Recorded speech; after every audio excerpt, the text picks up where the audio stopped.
Ralph. Yeah, so yesterday after my talk, I realized that many people here don't know what arithmetic groups and Q-rank and R-rank and all of these things that I said. And so I thought to start with some examples and kind of to go over the definitions. Yes, so that's what we're going to start with.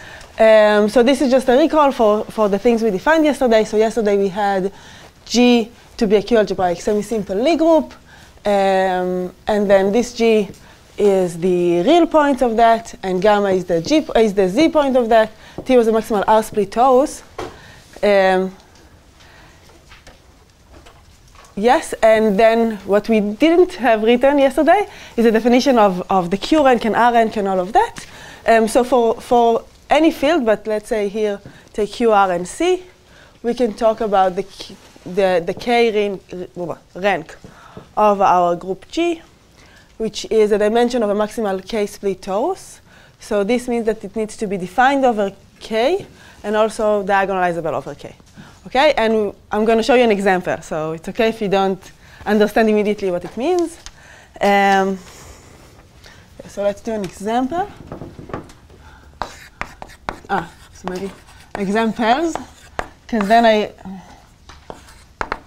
then I realized that there's one easy example that you all know, which is SO2, which has R rank and Q rank 0, because it's not diagonalizable over Q or R, but it is diagonalizable over C.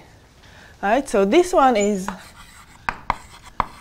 diagonalizable over C, just because you can find some matrix G, which at some point of my life I actually calculated, but I don't remember what it is, in SL2C, such that if you conjugate SO2 by this G, you'll get the diagonal subgroup. Okay, so this is what I mean by diagonalizable. You can diagonalize it, just like in linear algebra. So because the dimension of this group is 1, because this is going to be some A 1 over A, it means that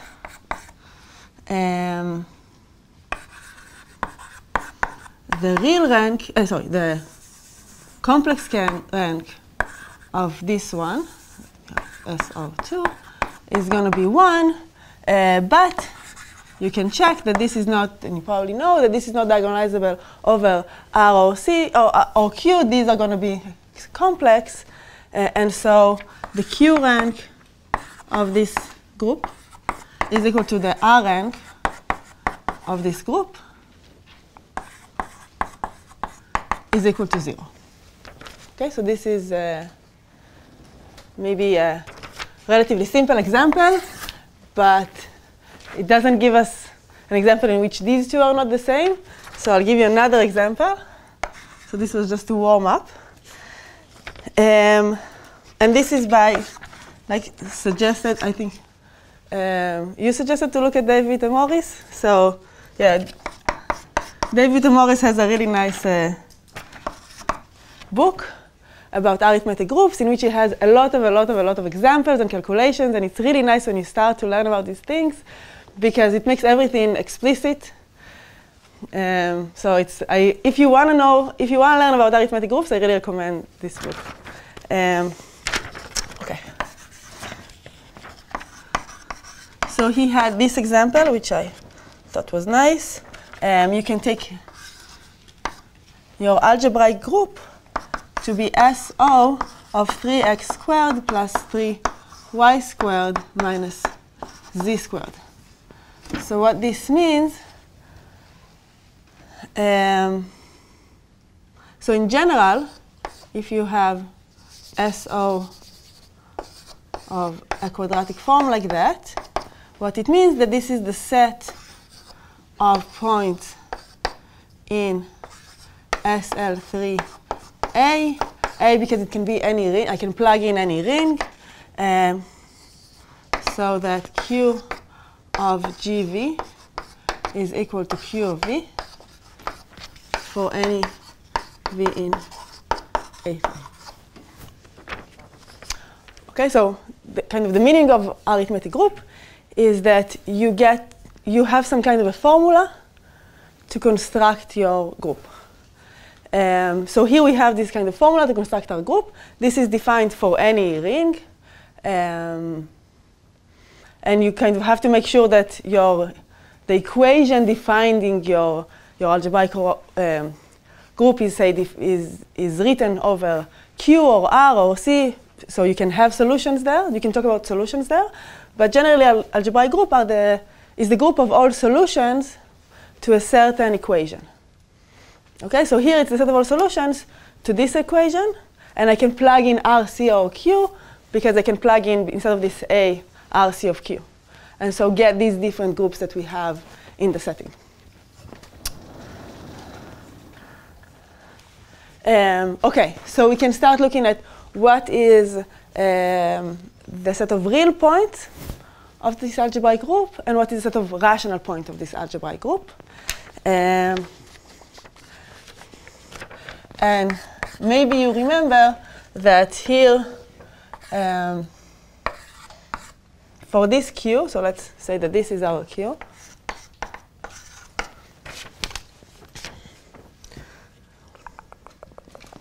So this SOQR is equivalent to SO21. So maybe you remember that when we defined such a thing over the reals, all you really care about are what are the signs in front of these coefficients. So here you have two positive signs and one negative sign. So this is going to kind of determine your group. And another way to see it is that this is just SO21. Is because you can kind of replace x with x over square root of 3, and replace y with y over square root of 3, and then you get the kind of the standard form. So this is the same as SO21. And so a maximal R split O's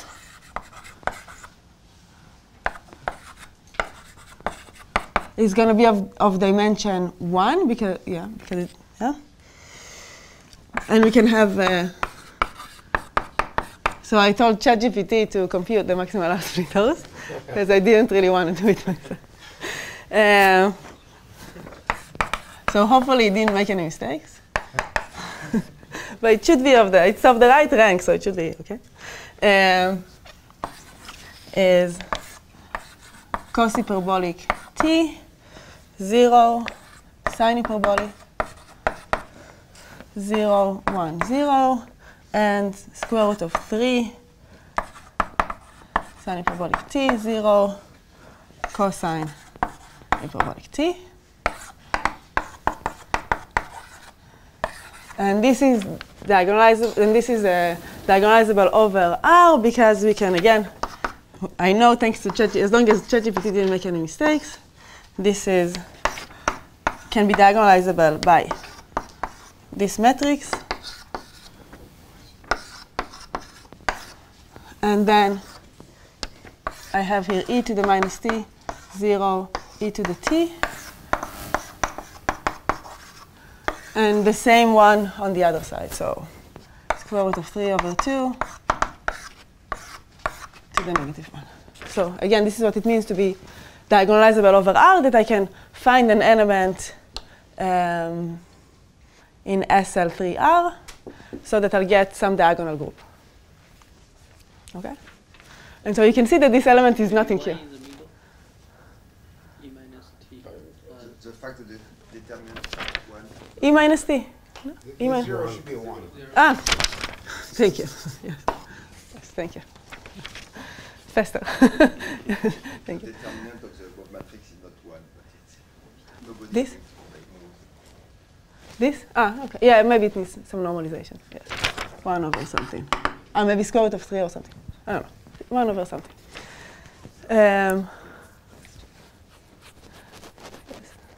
Yes, something like that. Yeah. Yes, there's something there.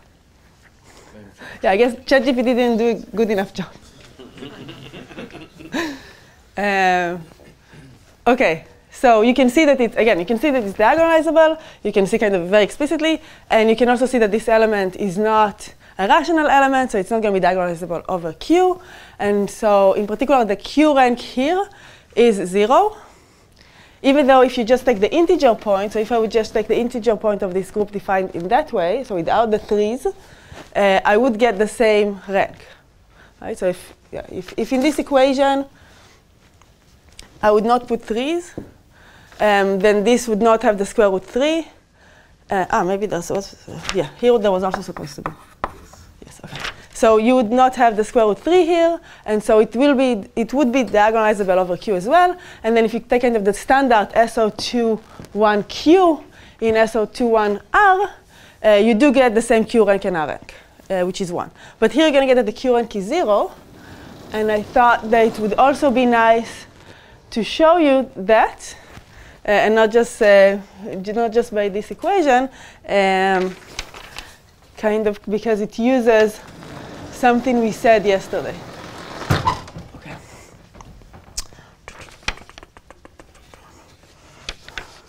Okay.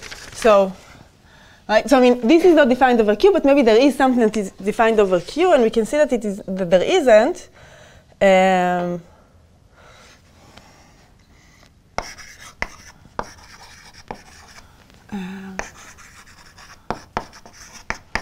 Of this SOQ is 0, and this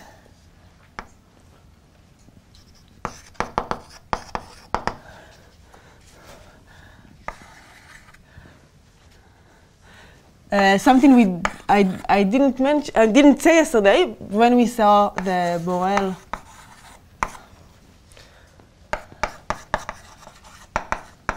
Harishchandra theorem. If you look at it again, you can see that it implies that G mod gamma in this setting is compact if and only if the Q rank of G is 0. And so one way to show that the Q rank is 0 is by showing that the lattice you get is co-compact. Okay? And how can you see this from Borel-Harishchandra theorem? So because they constructed these fundamental sets for the G mod gamma, you could see from the fundamental sets how going to the cusp is. What does it mean to not be in a compact set? Right? So what we saw yesterday was that we have for our fundamental domain a compact set times something in the diagonal, in the maximal Q split O's. Right? So if you don't have a Q split O's, if your Q split O's is trivial, you don't have this non-compact part to your fundamental domain. Right? If you don't have a non-compact part to your fundamental domain, your fundamental domain is compact. Right? And so this is kind of a very nice property that follows easily from this construction. And so to show that this is Q rank is 0, I can just show it's co-compact. So that there are no diverging orbits in this setting. And for that, I'm going to use also something nice that is also similar to what we saw yesterday, but slightly different, which is the Mahler compactness criterion.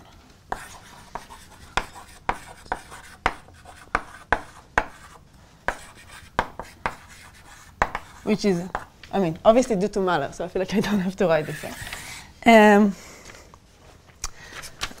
So what it says is that if we have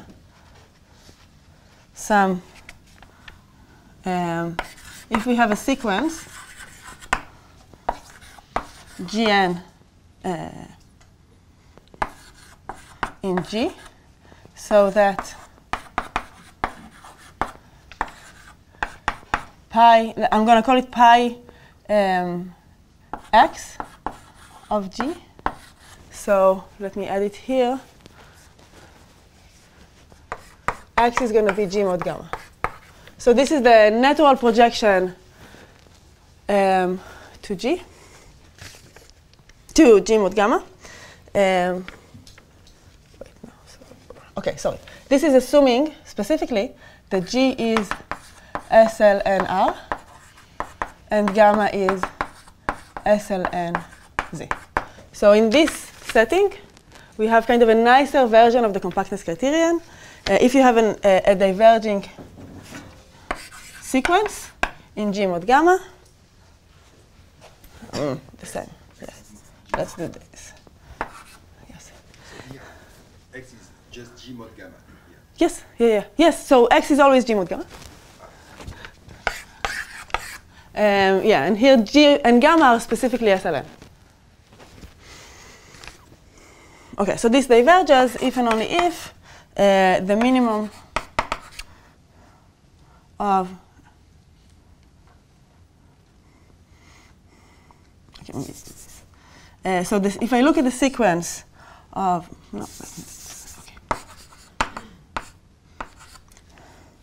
the minimum of GLV, when the minimum is on V in Zn not equal to 0, goes to 0 as L goes to infinity.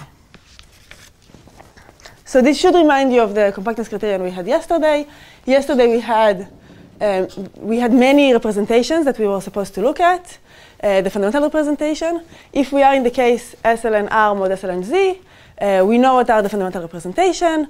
We know that they are the standard representation and wedge product of the standard representation. And of course, this was proved before the theorem I mentioned yesterday. And so in this case, it's kind of enough to only look at one representation, which is the standard representation. Okay, so here we don't have to look at a bunch of wedge product. It's enough to look at the standard representation. If you find a short sequence of vectors there, then your orbit is diverging. Okay. So this is another thing I wanted to mention. Are there any questions? Okay. And so if I want to show that this lattice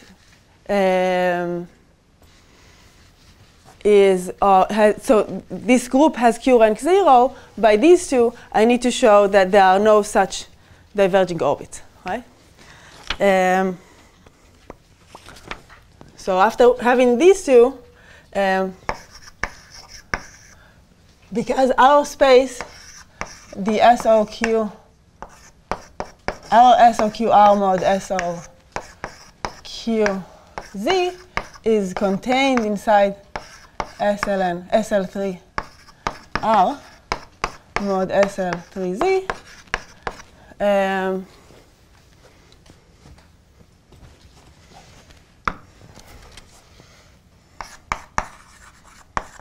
Hence, if the Q rank of SOQ was not 0, would imply that there exists some such sequence, right? There exists some GN in SOQR.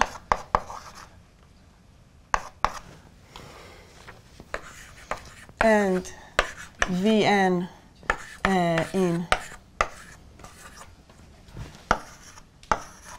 in Z3, such that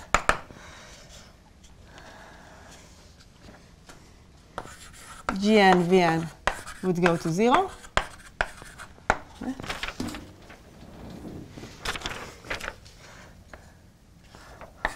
However, and you should check this, so this can be an exercise. If you look at Q of V for any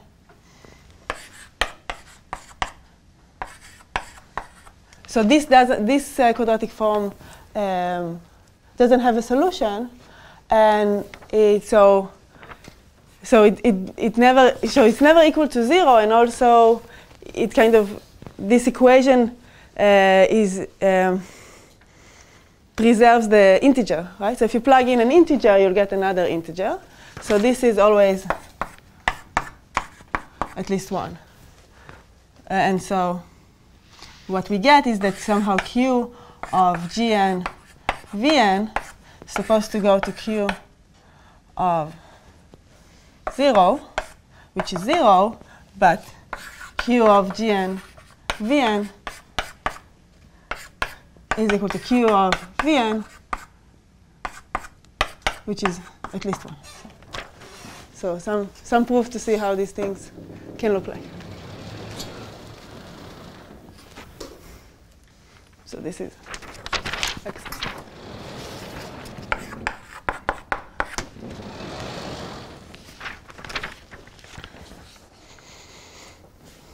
Okay, so hopefully this makes all of these definitions from yesterday a bit more understandable. Okay. Questions? So one has to look at the L2 norm, right? But we are looking at the quadratic form value of it. How is that? I'm sorry, So in the Malloy compactness criteria, you have to look at the usual Euclidean norm of the vector. It doesn't. So again, it doesn't matter, right? So it does need to go to 0. You can use the sup norm. You can use 2 norm, 3, like whichever. But this quadratic form is indefinite, so I'm just looking confused. So it still goes through for this also? Sorry? GLV needs to go, GNVN needs to go to 0. Then Q of GNVN needs to go to 0. Okay. QV. So I mean, this is a continuous function, right? So if this goes to 0, then the quadratic will. Okay. Okay, another thing I thought I should say, even though it's taken longer than I expected, is kind of to explain maybe also the importance. So if you haven't seen arithmetic groups before, why should we look at arithmetic groups? Maybe it sounds like a very specific type of lattices. And so I thought to mention these two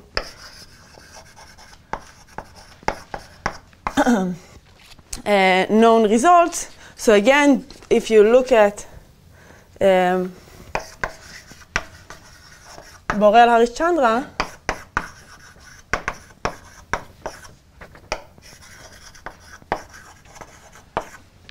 so they've constructed this fundamental domain, but they also show that this is of finite measure, always. And so one property of arithmetic groups is that an arithmetic, if you construct your discrete subset as an arithmetic group, it is always a lattice.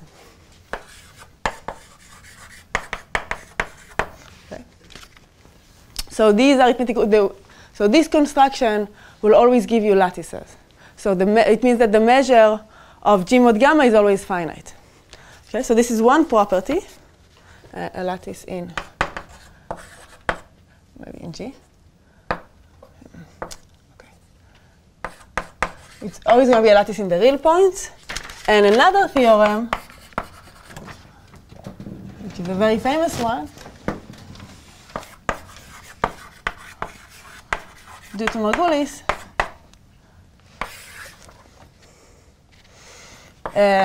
saying that basically if your group is of high enough rank and you have a lattice, it must be an arithmetic lattice. Okay? So it's kind of the other direction of this.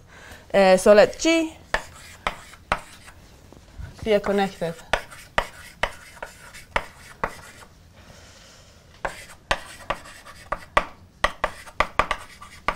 semi-simple Lie group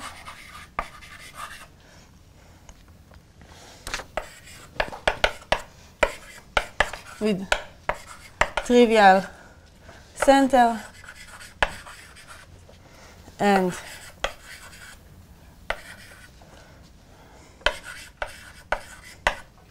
no compact factors.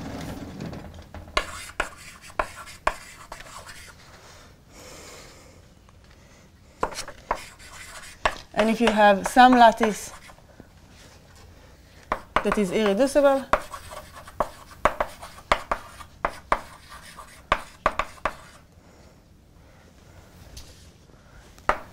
and we also assume that, again, the rank is at least 2, then gamma is arithmetic. So hopefully this will convince you that these are kind of reasonable things to look at, right? So if you have, so again, any arithmetic subgroup, any group you construct in that way, discrete subgroup that you construct in that way would give you a lattice. And if your rank of your group is big enough, is at least 2, then all lattices are arithmetic. Okay, so yeah, I feel like if you have not seen arithmetic groups before, this is probably something I should have said yesterday. Okay, any questions? And all the non-co-compact ones will look like this, right? Will be defined over Q. Yes, yes, so yes, again, yes. So all the non-compact ones are going to be defined over Q, but note that even if you're not in a non-compact situation, they may not be equal to the R rank. So you can be in a situation in which like your R rank is 2 and your Q rank is 1. There are constructions like that in David and Morris' book. Yes. Okay. Questions? Okay. So now we can start with what I actually planned to say today. So I wanted to mention this theorem and so maybe say that it was conjectured by Weiss and discuss some of the proof. So here we let G be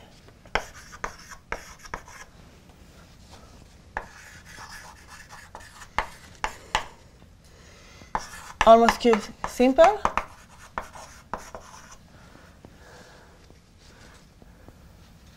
And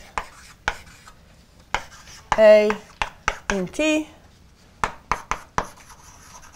Then we have, so this is due to, so there was some development due to Chatterjee and Morris, but then it was proved by Weiss.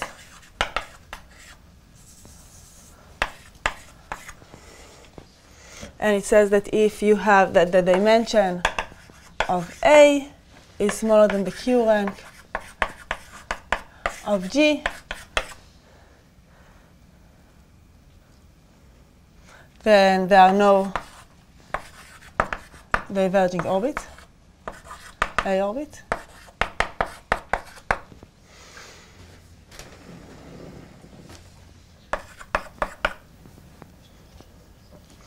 This one had development due to Tomanov, Weiss, and also Hattori. But then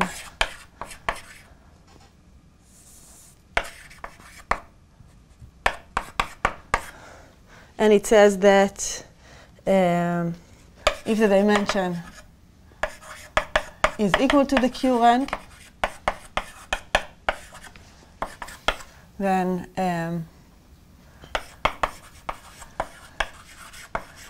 the only diverging orbits are obvious. Sorry, for the first one, should the dimension of A be larger? Yes, thank you, yes, thank you.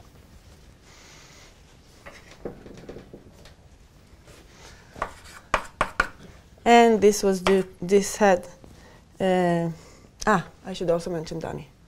Yes, this also Danny. And this is Danny, and then Weiss, and then, and this said that if the dimension is smaller, then the Q rank, but at least 1, then exist non-obvious diverging A orbits. Okay. Okay. Okay, so I have half an hour? Yes. Yes, okay. At least. Okay. Okay. I was afraid that at this point I will be out of time. Okay. Okay, so yes, so This gives us a classification of the existence of diverging trajectories depending on the acting group. So one example we saw yesterday was basically this one. So yesterday, the last picture I drawn on the board said that if you take, hopefully you believe this proof by picture, if you take a one parameter diagonal orbit in SL2R mod SL2Z, then it's not going to diverge unless you go straight to the cusp. So you can only see obvious diverging trajectories. Yes. So, and again, the way you can think about it is that the Q rank kind of determines how your cusps look like. And somehow diverging means that you need to make sure that all of the elements in your set outside of a compact set kind of stay within there, in some sense without overlapping. And so this makes a lot of sense that this should be the correct answer. And today I wanted to talk about the proof of this one, which I'm not going to do in full generality, but the main step here is using what is called Khinchin scheme. So I think all of the developments here were using Khinchin scheme. So this was to his proof, showing that there are non-rational singular vectors in R2. And so I wanted to show you this proof because I think it's a nice proof, and it's kind of geometrical, and again I can do proof by picture, so it's nice. But first I need to show you how are the diverging trajectories, the diverging orbit, are connected to singular vectors. So how is this connected to what Khinchin did, to Khinchin's original proof? Okay. So any questions? Well, yeah, very good question. Yes, I wanted to say that. So almost simple, what does it mean? Basically that I don't want to have SL2R times SL2R. Right? So G can be, say, SL2R times SL2R, or SL2R times SL3R, or whatever. So I can split it. And I don't want these scenarios. So I can solve these scenarios. I can know what's going to be what are going to be the divergent trajectories in these cases too, but I need to look at each factor at a time and see what's happening in each factor to understand what the diverging orbits look like. So I mean, you can use this theorem to remove this assumption, but then it will be more complicated. So you can split G into his almost Q-simple factors. So again, like if G is SL2R times SL2R, you can split it into SL2R times SL2R, and you have a lattice there, and so you have a Q rank and R rank there, but you need to understand what is going on in each factor. That's going to be the short answer. But you can remove this assumption to understand what's going on, without this assumption too. But it's less nice.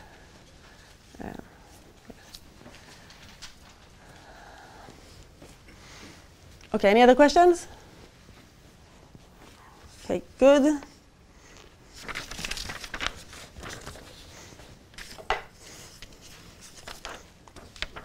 Okay, so the next thing I want to talk about is Khinchin's proof. But for that, I want to first show you the connection to the Diophantine approximations.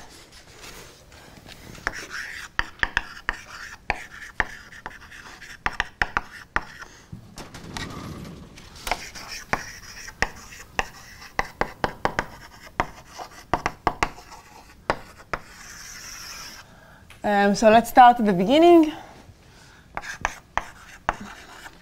There's the Dirichlet theorem, which hopefully you all have seen before, and it states that for any real vector and any positive Q,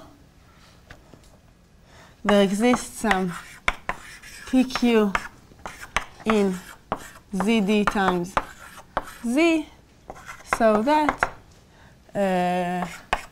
qx minus p is less than 1 over q to the 1 over d, and q is between 1 and q. Yeah.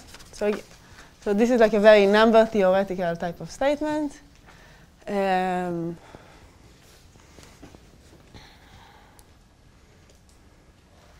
Yeah, and again, you probably all seen this in undergrad, right? It is, yeah, proved using pigeonhole principle. Okay. And then once you have that, you can ask, so it says that all real vectors can be quite well approximated by rational vectors. How well approximated? As a function of the denominator. And then you can ask, can we improve that? Or are there vectors for which this cannot be improved? Okay? And now there's a special set, which is called singular. And these points are the ones for which the Dirichlet theorem can be infinitely improved. Okay, so we say x in Rd is singular if for any epsilon there exists some q naught such that for any q bigger than this q naught there exists some p and q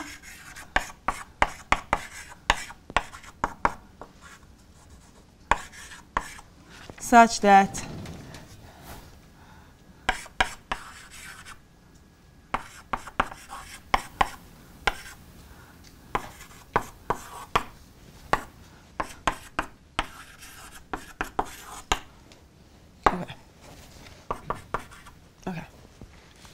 yeah, so this means that you can infinitely improve the Dirichlet theorem, right? So for any epsilon, starting at some point of your sequence of these best approximations of your vector, the sequence is actually going to be epsilon better than what the Dirichlet theorem tells you.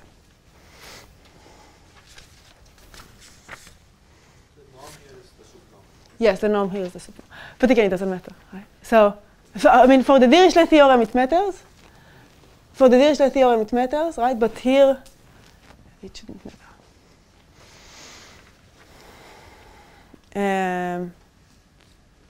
Yes, okay, any questions?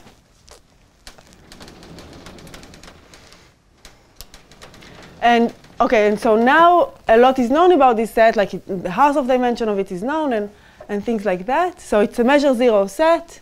Hausdorff dimension is not full, is never full. So it's a quite small set. And another property that is due to Khinchin is that there are no singular numbers, like no real singular numbers. So maybe one thing you can see from Dirichlet theorem, the definition, is that if you take x to lie on any rational hyperplane, it will be singular. Right? So if x is like if d is 1 and we are looking at the numbers, if x is a rational number, obviously it has pretty good approximations, and obviously this would be satisfied. So any rational vector, rational number is going to be singular.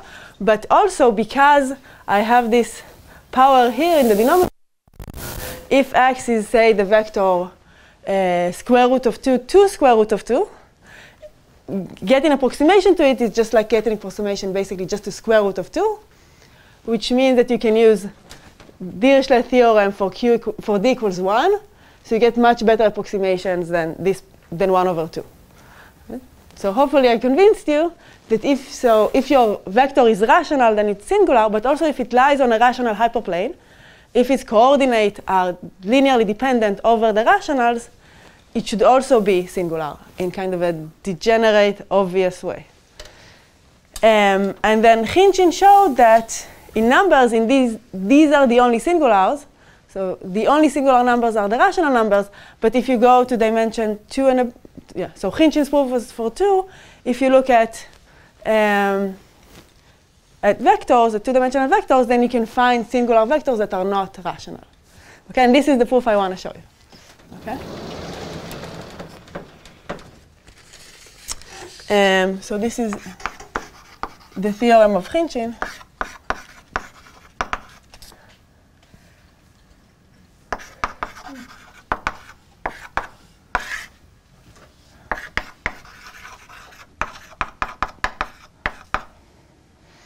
there exists a vector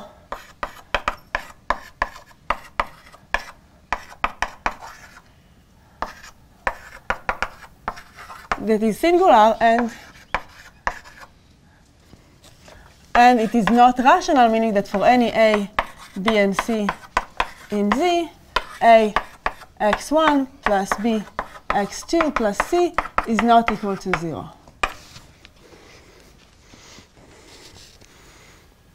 Okay, but okay, so yes, so again, this is what Hinton proved. But before I want to start talking about the proof, I want to show you how this is connected. How is this related? How is showing this existence relates to this one? Questions? Okay.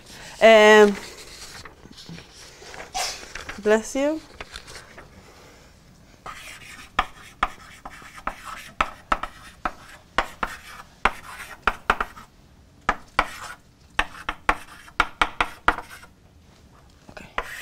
So let's see the connection of diverging orbits.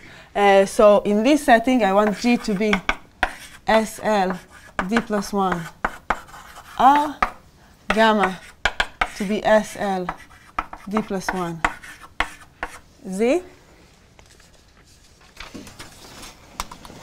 And we're going to look at specific elements of the diagonal group. So AT is going to be e to the, okay, no. I'm going to be more specific. Let's look specifically at 3. Yes. E to the t over 2, e to the t over 2, e to the minus t. And u x, which is x1, x2, is going to be 1, 1, 1, x1, x2.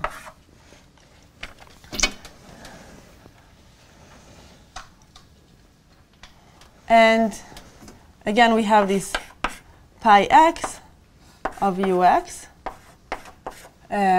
which is the projection of this element from G to G mod gamma, which is also given by ux z3. Okay.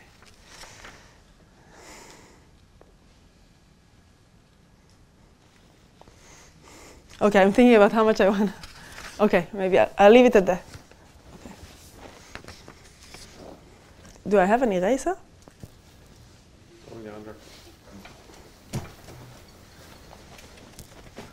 Oh, yeah, thank you. Yes. Okay.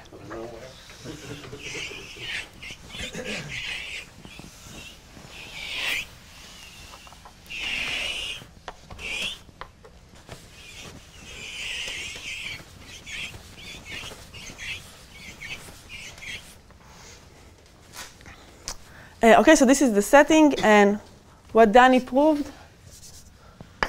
And this is known as Danny's correspondence.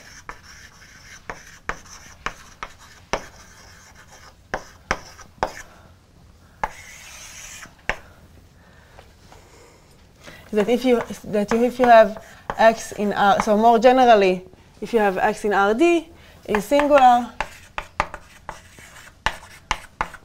if and only if AT of pi ux diverges.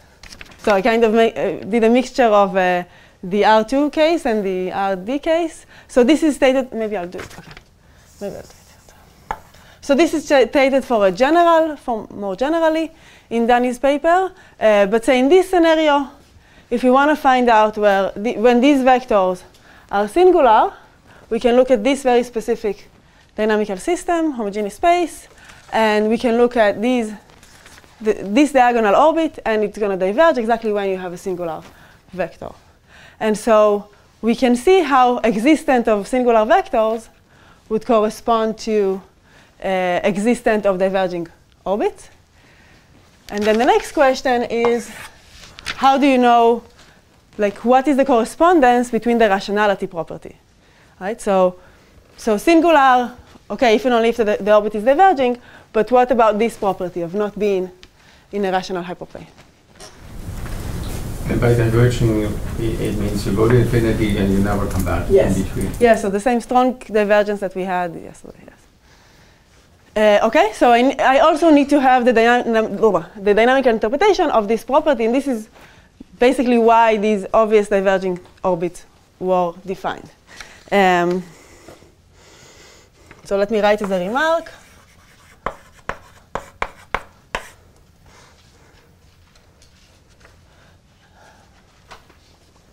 So I'm going to call this this property totally irrational.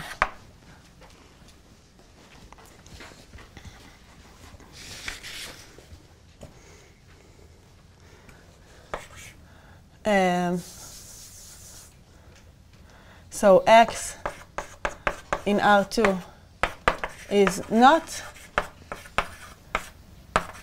totally irrational if and only if this orbit AT t is positive pi x of ux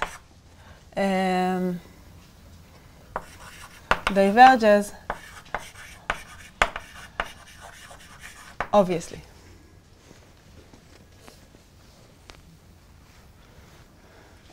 Okay, and this I will not show you, but this is a computation you can make. So I think I put in the exercise sheet to do the computation to show Danny's correspondence. So Danny correspondence is going to follow using Malloc compactness criterion by a pretty direct computation.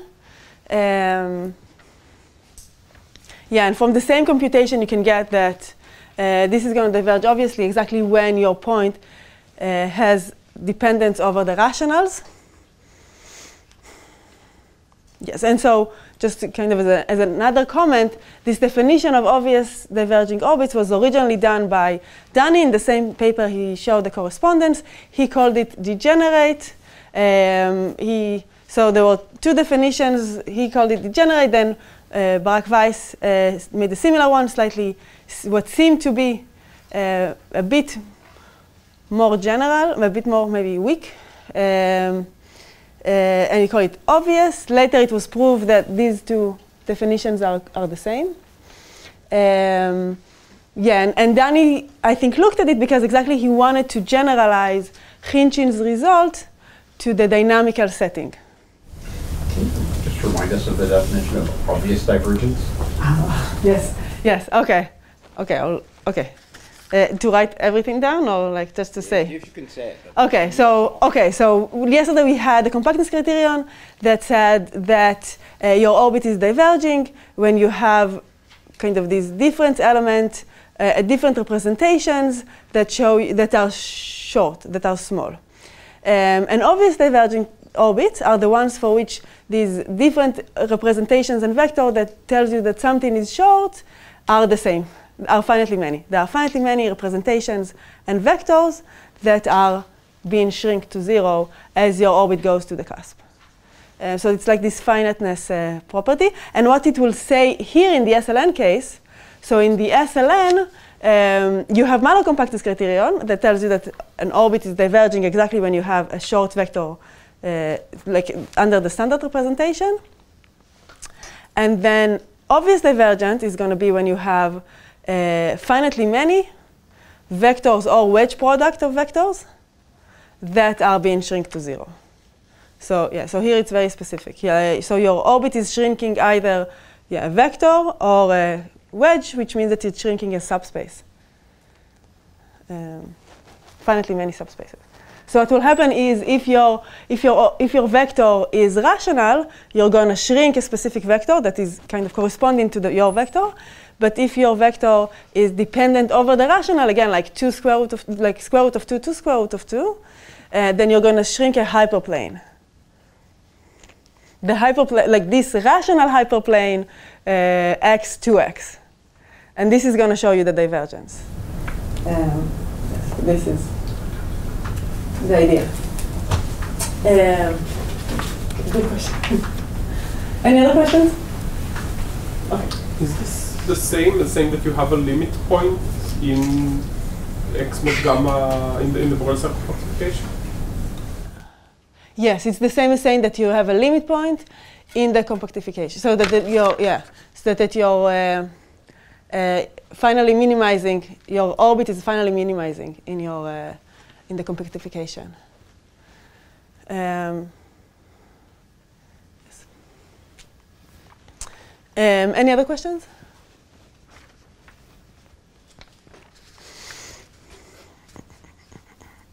Okay, so now I can talk about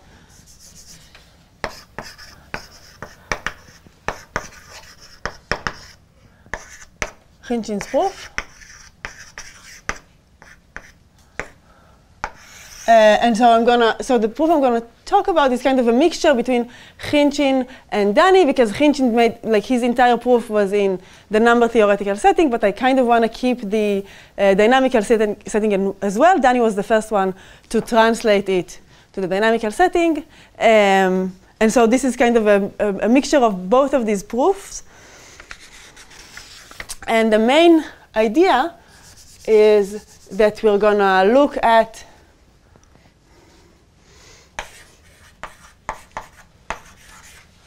this kind of subspace, subgroup, but we can also think about it as kind of a subspace of G, which is 1, 1, 1, something, something.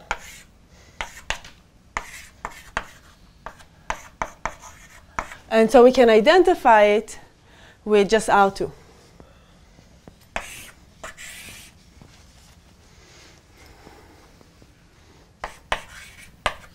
And now in this R2, we have many hyperplanes on which we have obvious divergence. So if you have any rational hyperplanes,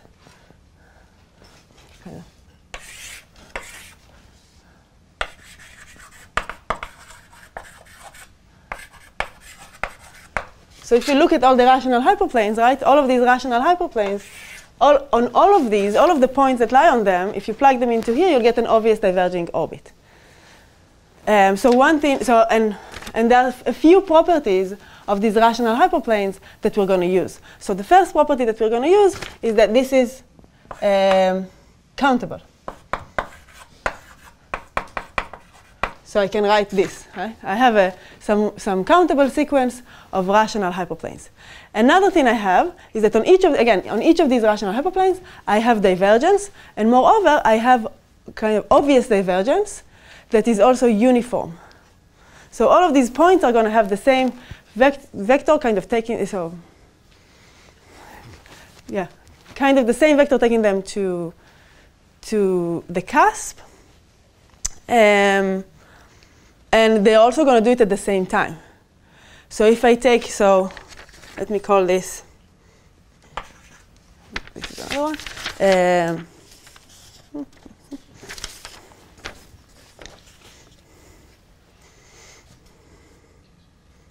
This is not the one I wanted. Okay. So let me call this local uniform. So they are the divergence on these on each EI is locally uniform, meaning that for any I and for any x in EI, there exists some neighborhood of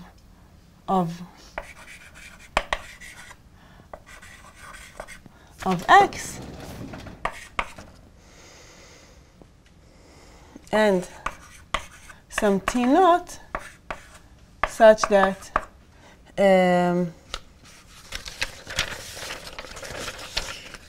for any y in omega intersection EI and t bigger than t naught, ATY is in the cusp.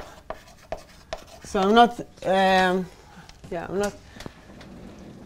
it's not well defined what does it mean to be in the, so this is going to be in specific cusp. So I can choose a specific neighborhood of the cusp, I can choose a neighborhood of these. For any point on these lines, I can choose a neighborhood of this line. This entire neighborhood, from some point, is going to go straight to the cusp. So I can choose a small enough neighborhood so that all of the points on this neighborhood are going to kind of go to the cusp together. So starting at some t0, all of them are going to, again, their entire orbit is going to be in the cusp. Their entire ray is going to be in the cusp. I'm going to erase this. So we'll have, because I want to keep this. Okay, so these are the questions. Okay, so these are two properties. Another two properties that we want are density and transversality. And this means that for any I, EI is EI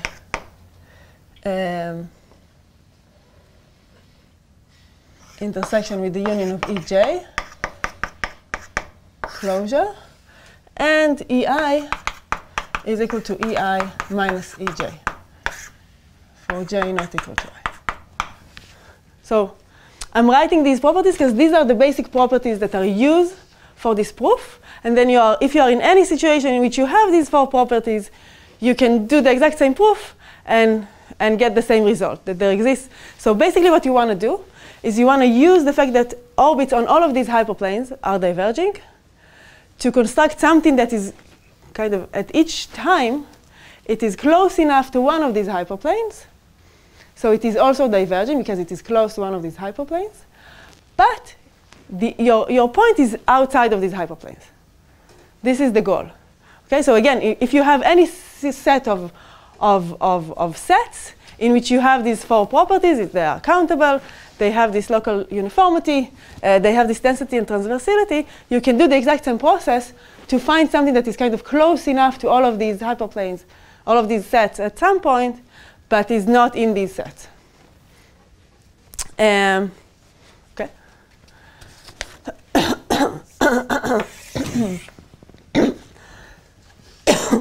Okay. Okay, and the way this process is done, so we kind of, again, we think about our G mod gamma, and we think about our R2. So we have these two pictures in mind. So at the beginning, we kind of want to construct go into infinity. So we want to construct a sequence of compact sets that we're going to, again, make sure that our points, all of our points, are going to be outside of this compact set. So we want to construct kind of three things. We want to construct a sequence of compact sets here, a sequence of times, and a sequence of sets here. So that kind of these compact sets go further and further into the cusp. That during these times that we have, we're going to make sure that all of the sets in the sets here are going to spend this time further and further into the cusp with respect to these choice of compact sets.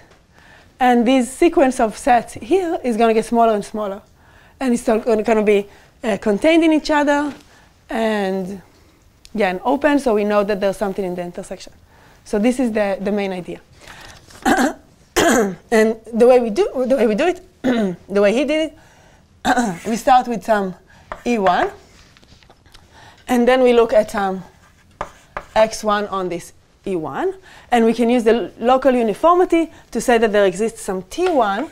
So again, we fix some, say, N1 here, some compact set. So for this, because of local uniformity, we know that there exists some T1, so that and some W1. No, omega 1. Okay, we had omega 1. Omega 1 here, so that this is satisfied for this. Okay? So that all of the points on this E1 intersection omega 1 are going to be in the cusp starting at this T1. For any y in omega 1 intersecting E1 and T and for any t bigger than this t1, at pi x y is not in this n1. Okay.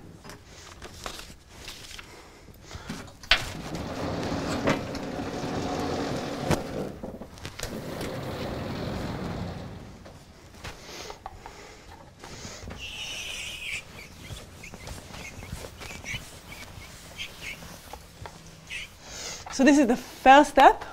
The next step, so again we have this picture, x omega 1, E1.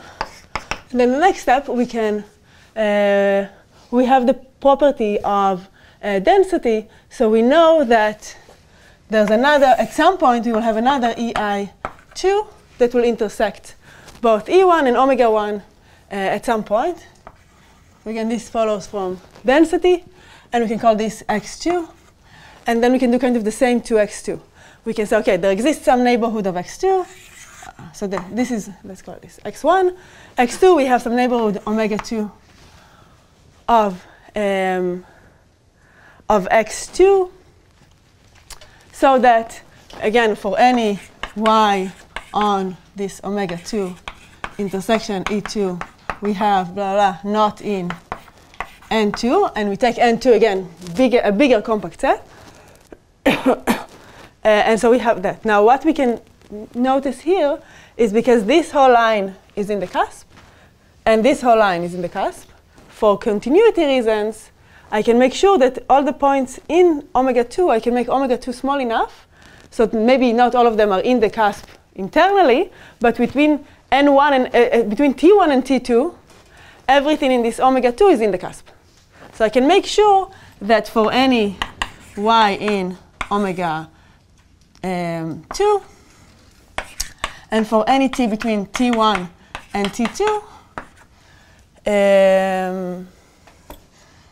a t pi x y is not in N1. Because I can, again, because of continuity reasons, and because I can make this small enough. Another thing I can make sure is I can make sure that this set avoids all of the previous sets. So because of the transversality property and the discreteness, right, between E1 and EI2, there are finitely many sets. The intersection of them with E2 is finite. Again, is discrete. It's not going to, and so I can kind of take omega 2 actually smaller, smaller within a neighborhood of x2. So let's call this omega 2 tag maybe. And this is omega, our actual omega 2. I can make it smaller, so I can make sure that omega 2 does not intersect any of the I strictly less than I2.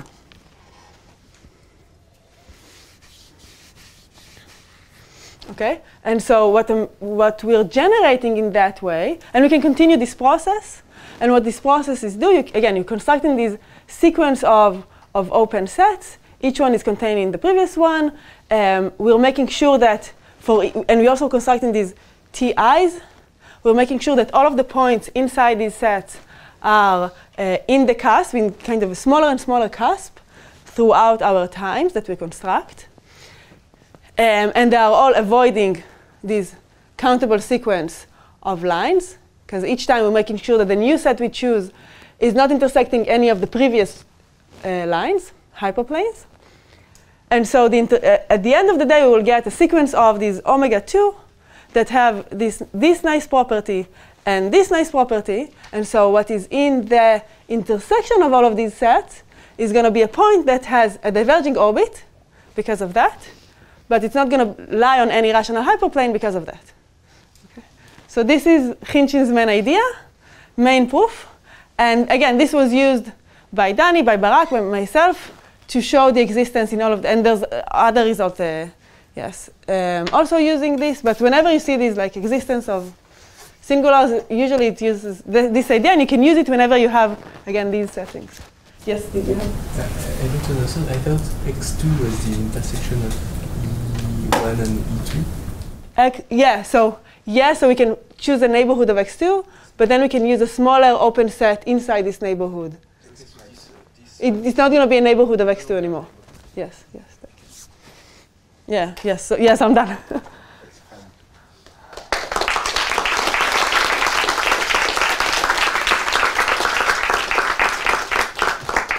Any questions?